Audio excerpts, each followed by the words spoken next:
सभी को नमस्कार। रीट का जो एग्ज़ाम हुआ था 24 तारीख को फोर्थ शिफ्ट के अंदर सेकंड पारी में, उसके हम हिंदी के भाषा एक हिंदी के कुल 30 प्रश्न देखेंगे। जिन्होंने फर्स्ट भाषा सेलेक्ट की थी उनके लिए हैं ये। प्रश्न नंबर 31 है, निम्नलिखित वाक्यों में विधानवाचक वाक्य है। सगुन मेरी सहेली है, आप कहाँ जा रहे हैं, अनुष्का अपना कमरा साफ करो, अरे यह क्या हो गया। तो इसमें ए नंबर जो ऑप्शन है सगुन मेरी सहेली है, इसका राइट आंसर हो जाएगा। बाकी देखिए बी नंबर ऑप्शन में दे रखा है आप कहाँ जा रहे हैं।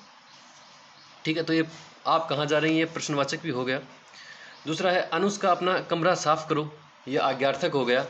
डी नंबर में है अरे यह क्या हो गया, तो यह विस्मयादिबोधक वाक्य है, तो इसके अंदर ए राइट आंसर हो जाएगा।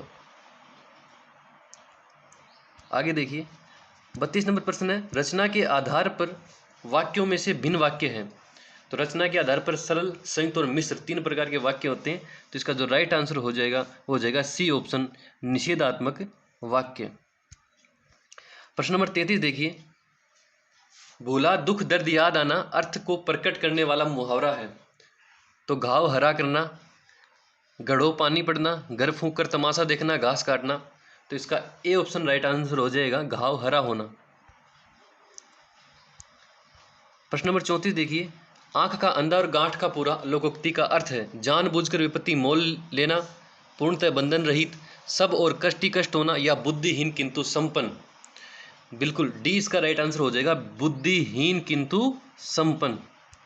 नेक्स्ट देखिए, मात्रेतर भाषाओं के शिक्षण की प्राचीन विधियों में से भिन्न विधि है। बहुत अच्छा प्रश्न आया है कि मात्रेतर भाषाओं के शिक्षण की प्राचीन विधियाँ। अब ये मात्रातर भाषाएं कौन सी होती है, इसमें दोस्तों मातृ धन इत्र शब्द से मना, मातृधन इत्र शब्द से, यानी मातृभाषा से जो अलग भाषाएं हैं उनमें कौन कौन सी शिक्षण विधि हम काम में लेते हैं, उनमें से हमको भिन्न बतानी है, यानी कौन सी नहीं ले सकते हैं। मातृतर भाषाएं यानी मातृभाषाओं को छोड़ करके, जैसे अंग्रेजी माध्यम, जैसे इंग्लिश मीडियम हमें अंग्रेजी जो है पढ़ानी है किसी को, तो उसके अंदर कौन सी विधि काम में नहीं ले सकते हैं। तो भाषा संसर्ग विधि काम में ले सकते हैं, खेल विधि ले सकते हैं, पाठ्य पुस्तक प्रणाली ले सकते हैं, अप्रत्यक्ष विधि काम में नहीं ले सकते हैं। ठीक है, वो तो इनडायरेक्ट मेथड हो गया, यानी कि अप्रत्यक्ष विधि हो गई, तो इसका बी ऑप्शन आंसर हो जाएगा।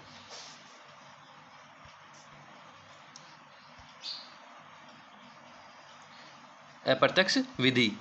नेक्स्ट देखिए, शिक्षण उपागम में कीथ एवं प्रोफेसर एलन का महत्वपूर्ण योगदान है।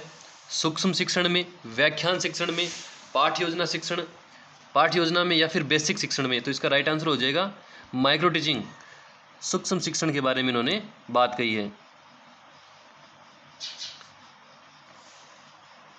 क्वेश्चन नंबर 37 का देखिए, इस काल में मानसिक विकास तेज गति से होता है, कल्पना, चिंतन, तर्क शक्तियाँ बढ़ती हैं और अमूर्त चिंतन करने लगता है। वाक्य बालक के किस काल के लिए कहा गया है, तो बिल्कुल किशोरावस्था में ऐसी जो उपयुक्त विशेषताएं हैं वो देखने को मिलती है। बच्चा चिंतन करता है, तर्क करता है और कल्पनाएं भी करता है। इसका राइट आंसर हो जाएगा किशोर काल के लिए। नेक्स्ट देखिए, आदर्श पठन विषय सामग्री पर प्रश्न पूछना, विविध प्रतियोगिताओं का आयोजन, कहानी, नाटक, बाल कार्यक्रम सुनना, बच्चों के बैठने का आसन ठीक करना इत्यादि गतिविधियां श्रवण कौशल विकास में किस स्तर के बालकों के लिए होती है। तो देखिए इसमें है आदर्श पठन विषय सामग्री प्रश्न पूछना, विविध प्रतियोगिताओं का आयोजन करना, कहानी, नाटक और बाल कार्यक्रम सुनना। ठीक है, बच्चों को बैठने का आसन ठीक करना, यह शब्द किस गतिविधि या श्रवण कौशल। तो देखिए इसमें मामला फंस सकता है, यहाँ पर शैशव स्तर भी से बेटर आंसर यहाँ पर उच्च प्राथमिक स्तर होगा दोस्तों, बी राइट आंसर होगा इसका, क्योंकि कहानी और नाटक दो अलग अलग विधाएं जो हैं सिखा रहे हैं। नाटक सिर्फ उच्च प्राथमिक स्तर पर ही आते हैं, हाँ कहानी होता अकेला तो शैशव स्तर कर सकते थे, तो बी ऑप्शन इसका राइट आंसर हो जाएगा। बच्चों के लिए भाषा सीखने का सर्वोत्तम समय होता है 6 से 9 वर्ष, 12 से 15 वर्ष, 18 से 21 वर्ष या 21 से 24 वर्ष। और जैसा कि बताया गया है कि स्कूली आयु होती है वो 6 वर्ष से स्टार्ट होती है, तो इसमें 6 से 9 वर्ष जो ए ऑप्शन है वो राइट आंसर हो जाएगा। 40 में देखिए, हिंदी शिक्षण में मूल ध्वनियों की संख्या अधिक होना उच्चारण में किस स्तर के छात्रों के लिए सबसे बड़ी चुनौती होती है। किशोर स्तर नहीं, युवा स्तर नहीं, शिशु स्तर नहीं, प्रौढ़ स्तर। बिल्कुल, शिशु जो हैं वो अपनी आवाज़ में जो है मूल ध्वनियाँ होती हैं उनको बोल नहीं पाते हैं। जैसे ए, ई, उ, री, ये ज़्यादा शब्द हैं, ये नहीं बोल पाते हैं। तो इसका जो राइट आंसर होगा वो सी ऑप्शन होगा, शिशु स्तर। नेक्स्ट देखिए, पाठ्य पुस्तकों के अतिरिक्त तत्वों में से भिन्न तत्व है। ठीक है, ये कह रहा है कि 41 में कह रहा है कि पाठ्य पुस्तकों के आंतरिक तत्वों में से भिन्न तत्व है। तो आंतरिक तत्व यानी भाषा हो गई, विषय सामग्री हो गई और एक शैली हो गई। ये तो है पाठ्य पुस्तक के आंतरिक पक्ष, जबकि उच्चारण शैली यह एक बाह्य पक्ष है। तो 41 में डी इसका राइट आंसर होगा, D right answer. Question number 42 में है, तुलसीकृत ग्रंथों के नाम लिखिए। प्रश्न का प्रकार है बहुविकल्पी प्रश्न। देखिए दोस्तों, जो हम अब कर रहे हैं यह बहुविकल्पी प्रश्न है। ठीक है, तो यह तो प्रकार हो ही नहीं सकता। दूसरा है लघुत्तर प्रश्न, तीसरा है निबंधात्मक प्रश्न, डी है वर्गीकृत प्रश्न। तो सी निबंधात्मक भी नहीं हो सकता और डी वर्गीकृत भी नहीं हो सकता, तो बच गया लघुत्तर प्रश्न।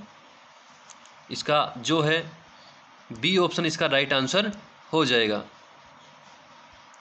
आगे देखिए, 43 में दे रखा है, निम्नलिखित शब्दों में से असंगत विशेषता वाला गुण है। निम्नलिखित शब्दों में से प्रश्न पत्र की असंगत विशेषता वाला गुण है। विश्वसनीयता होनी चाहिए, वैधता होनी चाहिए, उसकी व्यावहारिकता होनी चाहिए, अति व्यापकता, उसका जो अधिक व्यापक नहीं होना चाहिए। तो सी इसका राइट आंसर हो जाएगा। 44 में देखिए, सतत एवं व्यापक मूल्यांकन प्रणाली उपयुक्त है, परंतु यह लाभकर तभी हो सकती है जब मूल्यांकन पक्षपात रहित हो और आंतरिक मूल्यांकन व वार्षिक परीक्षा के प्राप्तांक अलग अलग दर्शाएं। ए ऑप्शन तो ये है, बी है, शिक्षकों, छात्रों एवं अभिभावकों की समय समय पर चर्चा न हो, ये तो बिल्कुल नेगेटिव हो गया, हो नहीं सकता। सी है, छात्रों पर वर्ष भर परीक्षा का तनाव बने जिससे पढ़ते रहें, ये भी गलत है। तनाव तो हमें किसी हालत में देना ही नहीं है बच्चे को। शिक्षक व छात्र दोनों परीक्षाओं में व्यस्त रहें जिससे अच्छे अंक प्राप्त हों, ये भी गलत है। तो इसका राइट आंसर ए सबसे बेस्ट विकल्प है। 44 के में ए ऑप्शन राइट आंसर हो जाएगा। आगे देखिए, 45 से 54 तक जो प्रश्न है वो एक गद्यांश दिया गया है, इनको पढ़ करके इन प्रश्न देखने हैं। तो डायरेक्ट हम प्रश्न देखते हैं। 45 के में है, घोर शब्द का पर्याय है कठिन, निश्चित, सहज या दुर्बोध। तो घोर होता है कठिन। देखिए दोस्तों, जब आप इस गद्यांश को पढ़ेंगे तो उससे भी आप अर्थ ग्रहण कर सकते हैं। यहाँ पर जो शब्द आया है घोर अत्याचारी, तो यहाँ पर हम कठिन से ही शब्द को अर्थ ले सकते हैं। बी, सी और डी अगर घोर की जगह रख करके इस पूरे लाइन को बोलते हैं तो कोई अर्थ नहीं निकलता है, तो उस आधार पर भी हम इसको प्रश्न को सही कर सकते थे। अत्याचारी शब्द में संधि का प्रकार है, बिल्कुल दोस्तों यहाँ पर यण संधि है। 46 के में यण संधि राइट आंसर हो जाएगा। इसमें अति धन आचारी होगा और ई का यह बढ़ जाता है। आपने संस्कृत में इको यणची सूत्र पढ़ा होगा, उसमें ई का क्या हो जाता है, यह। 46 के में सी आंसर। प्रश्न नंबर 47 में था, कालाग्नि शब्द में समास है। तो यहाँ पर देखिए काल अग्नि, ठीक है, अग्नि रूपी, काल रूपी अग्नि, यहाँ पर इसका वो बनेगा विग्रह। और यहाँ पर क्रमधारी समास होगा, क्योंकि विशेषण विशेष्य जहाँ होता है वहाँ पर हमेशा क्रमधारी समास ही होता है। प्रश्न नंबर 48 है, निम्नलिखित शब्दों में भाववाचक संज्ञा शब्द है उसके, तेज, पवित्रता और सीमा। बिल्कुल पवित्रता यहाँ पर क्या है, एक भाव दर्शा रहा है, तो सी इसका राइट आंसर हो जाएगा। प्रश्न नंबर 49 है, निम्नलिखित शब्दों में अव्यय शब्द है। तो यहाँ पर ए नंबर जो है कुछ यहाँ पर क्या है, अव्यय शब्द है, बाकी नहीं है इसमें। 50 में है, बहुत दूर तक और बहुत काल से पीड़ा पहुँचाते चले आते हुए किसी घोर अत्याचारी का बना रहना ही लोक की क्षमा सीमा है। वाक्य में रेखांकित शब्द में विशेषण का प्रकार है। तो बहुत काल से, यहाँ पर एक मात्रा, बहुत एक क्या है, मात्रा भी दर्शा सकता है। तो यहाँ पर होगा परिमाण, तो है बी ऑप्शन में भी परिमाण है और सी में भी है, लेकिन ये बहुत क्या है, अनिश्चितता दर्शा रहा है, इसलिए यहाँ पर सी इसका राइट आंसर हो जाएगा, अनिश्चित परिमाणवाचक विशेषण। प्रश्न नंबर 51 है, स्थिरता शब्द में प्रत्यय का प्रकार है क्रमवाच्य नहीं कृत प्रत्यय। देखिए यहाँ पर स्थिलेख शब्द है और शब्दों से बने जो प्रत्यय होते हैं वह तद्धित प्रत्यय कहलाते हैं या तद्धितांत उसको कहते हैं। तो इसमें कृतवाच्य ए, बी और डी में कृत प्रत्यय दे रखा है जो इसका आंसर नहीं हो सकता, इसलिए भाववाचक तद्धित प्रत्यय इसका राइट आंसर होगा। इतना हार्ड प्रश्न नहीं था ये। स्थिल शब्द एक शब्द है और शब्द से जो प्रत्यय लगकर जो शब्द बनते हैं उसको भाववाचक तद्धित प्रत्यय कहते हैं। ठीक है, सी इसका राइट आंसर हो जाएगा 51 में। प्रश्न नंबर 52 है, वह भाव जिसमें सत्व गुण प्रबल हो वाक्य के लिए एक शब्द है, तो इसका राइट आंसर हो जाएगा सात्विक। क्या हो जाएगा? सात्विक। ए ऑप्शन राइट आंसर हो जाएगा। कोप शब्द का विलोम है, तो कोप का विलोम होता है किसी पर कोप करना उसको और किसी पर कृपा करना, तो डी इसका राइट आंसर हो जाएगा। प्रश्न नंबर 54 में है, उर्दू वाला शब्द है, सॉरी माफ़ कीजिएगा, यहाँ पर उद उपसर्ग वाला शब्द पूछा है। ठीक है, इसमें दे रखा उत्साह, उपहार, आदेश और दुर्गुण, तो यहाँ पर उद उपसर्ग से मिलकर के कौन सा बना है? उत्साह है। बहुत आसान प्रश्न था, ए नंबर राइट आंसर हो जाएगा। आगे देखिए 55 से 60 तक एक गद्यांश दे रखा है और उसमें कुछ प्रश्न है, हम डायरेक्ट प्रश्नों को देखते हैं। विधाता उसके हृदय में अचिंतनीय और अद्भुत आध्यात्मिक भावों की वृष्टि करता है। निम्नलिखित वाक्यों में रेखांकित पद से भिन्न अर्थ वाला वाक्य है। तो आध्यात्मिक जो शब्द है उसका क्या अर्थ होता है? देखिए, परमात्मा से संबंध रखने वाला बिल्कुल होता है, आत्मा संबंधी ज्ञान आध्यात्मिक होता है, आत्मा परमात्मा से संबंध रखने वाला भी आध्यात्मिक होता है, लेकिन दुखपूर्ण प्रत्यास्मरण ये नहीं होता है। डी इसका राइट आंसर हो जाएगा।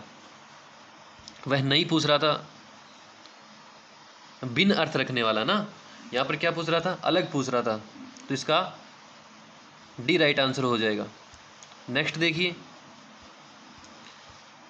निम्नलिखित शब्दों में बहुवचन शब्द है, तो वृष्टि एक वचन, जल भी एक वचन है, गाय भी, और रातें क्या है?